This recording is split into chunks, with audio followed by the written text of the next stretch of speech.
Hello, welcome to Tech Transform. In this video, we are going to understand how we can run a Spark driver scripts using Spark submit command. In my last all of the videos, I was running the Spark code through the Eclipse IDE, but that is not the only way to run Spark scripts. We have other ways, like when you are doing the real time deployment and all those tasks. In that cases, you're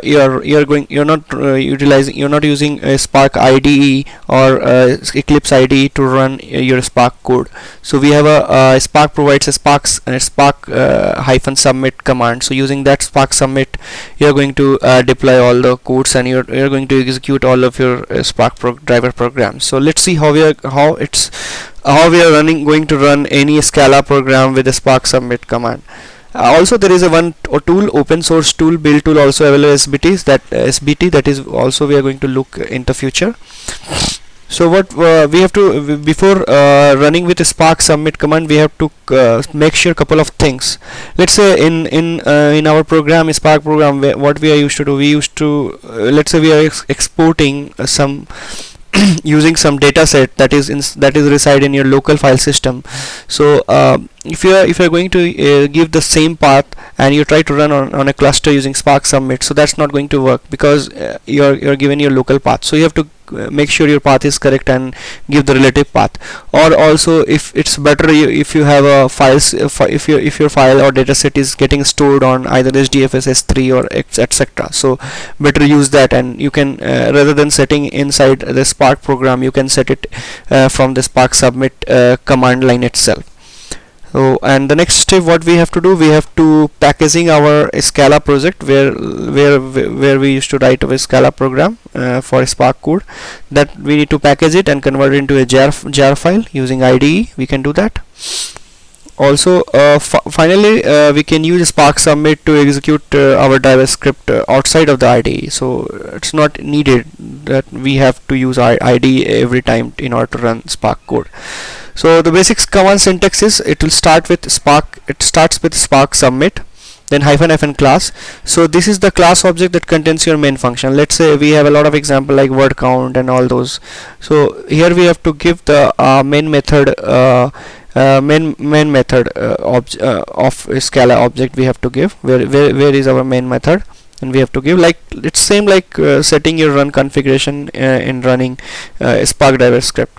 And again, you have to give hyphen jars, means the jar, this step you're going to get a jar file. You have to specify hyphen you have to give this jar file path. Then let's say you have other dependency, your Spark code is depending upon some other libraries, and you have to provide those dependencies from outside, because those dependencies it was there in your packages inside in your IDE, but once you try to run with the Spark submit, you should provide those dependencies outside, and you have to give the paths to any dependencies on which your Spark code is residing. And again, if you some small text file is also, you are going to utilize that. So if you want to use that, you can specify hyphen files and give the files where you want to placed along with your application and your jar file. There is nothing, this steps. So these are the steps we are going to perform in order to run in order to use the Spark submit to run our Spark program. Let's see in action, then only you will understand better what I am trying to say. So this is my Eclipse IDE, and I have written, as you know, in my other previous sessions, I have ran all this Spark codes and solve different problems. So what we are trying to do, let's say this is a word count example. Let me run this. So this is I am running through Eclipse IDE here, and we got this what are the word count inside a book. So we already have seen this example, how we have completed this assignment. So we are not going to go into that detail, that how we have written this program. The agenda of this session is to how to run this word count Spark script outside our IDE using Spark submit. So for that, the very first step, we show what we have to do. We have to package. See, And you can see here the text file I have written. Usually in my other examples, what I have given, I have directly given this file path, copied and given whatever the file path. But here you can see I am specifying prefix like file colon double slash. Why I am specifying this from other example? Because if I am trying to run this from a Spark Submit, and if I am giving from path from here, so what it is going to do by default, it is going and try to find it inside SDFS. It is going to look into the SDFS folder rather than your local file system. So in order to forcefully, or in order to tell your Spark Submit that go and look this book.txt file in your local file system rather than SDFS, you have to prefix with file colon or double slash. So that's why I am using it here. So the next step, what we have to do, we have to export this. So for that we have to finally create a jar file.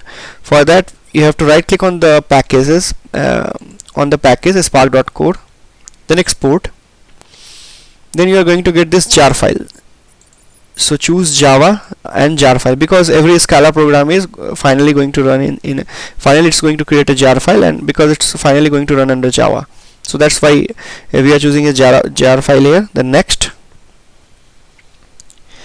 So I have here two packages, but I am going to use only this spark.code, so that's why I have selected here and checked only this. Okay, and I am saving in my where is my current working directory. So Scala tutorial is my current directory, and here I am going to save this .jar file. So this will give you a jar file. Don't check all this, just check this src, because this src contains all those codes. Finish. Let's see whether we got that file or not. Go inside work, Scala tutorial. Yeah, see, just created 12:19 p.m. Okay, so see, this is this jar file we got. Then what we have to do, we can directly use our Spark Submit command using this this syntax: spark-submit -class. Then the name of the Scala object that contains your main function, means this one. We have to give word count, this object, because this is going to contain our main. So it's basically it's same like if you try to run as set your run configuration like spark.core.word count. You have to specify this name. Then let's open terminal. So what I am going to do here, I am typing spark-submit -class. Okay, then the class name means the Scala object where your main method actually you want to fire.